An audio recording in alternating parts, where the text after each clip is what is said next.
I'm from the government, so I'm here to help you. How many of you have seen me speak before? Too many. I can't use my same goofy jokes. But what we're going to do is we'll take a global tour, but most of you, your business is domestic, or you do some things with Mexico. You do some things within NAFTA, or at least some partners or some clients do some things within NAFTA, the North American Free Trade Agreement.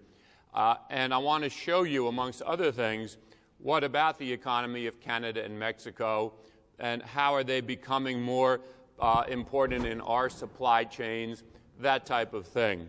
As you know, NAFTA has been in existence since the early 90s, and they said we're going to have free trade and get rid of all of these regulations, basically except for trucking. But some of that is over time. They're removing some of the barriers. So I'm going to speak about global items, but I will probably speak more about Mexico and Canada than I would for some groups, and maybe a little less about India, which is really not that important to you right now. Okay, so what we're going to do is we're going to take a global tour, and we're doing it to see how it impacts your business. But we start out with the 20 biggest economies on Earth, because as you know, the only thing that will bring down the U.S. government, other than U.S. economy, other than government itself, is if Europe collapses and their financial system collapses, and that leads to some contagion on our financial system. And there's talk about a slowdown in China, as you know, and they've been kind of a locomotive for other countries. They buy a lot of iron ore from Brazil and Australia so they can make steel, that kind of thing. So before we even talk about your business and will there be growth in the U.S. or will there be more truckloads, what about volumes, we have to understand, will the global economy pull the U.S. economy back down into recession? My answer is no. We will continue to grow. The sad thing is what you've been seeing in volumes recently will continue. There will be growth, but very slow growth.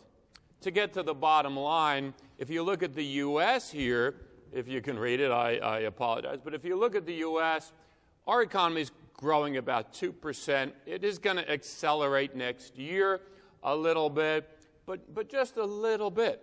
Now, that's better than going down. I'm going to show you what happened a few years ago in what we call the Great Recession, when the economy receded, but so dramatically. However, a lot of people don't know this. Our long-term growth average over the last decades, and even over the last 20 years, 40 years, has been more like 2.8%.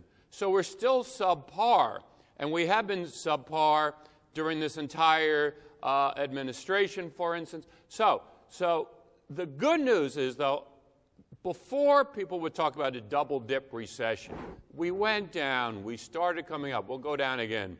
Again, my bottom line is I don't think we will, but it's not going to be gangbusters.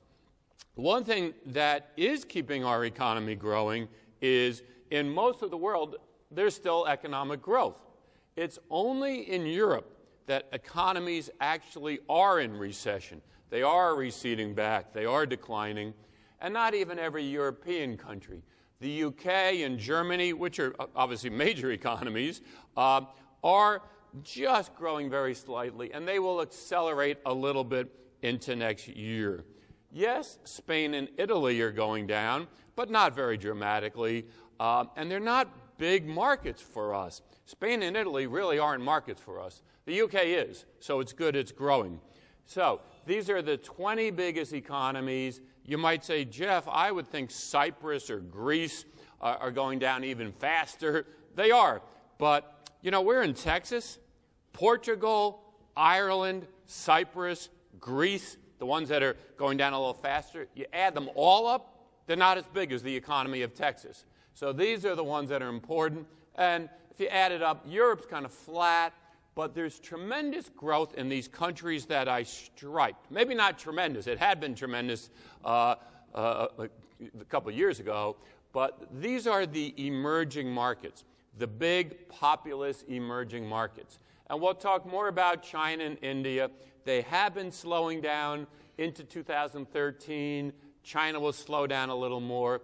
But remember, we're around here. Canada's around here, growing about 2%. These countries, a bad year is 6% growth or 7%. So they still are a locomotive. And they are still keeping up the price of commodities. If you wonder, our economy is slow. Why hasn't the price of fuel fallen back, or the price of metals and commodities that would go into trailers?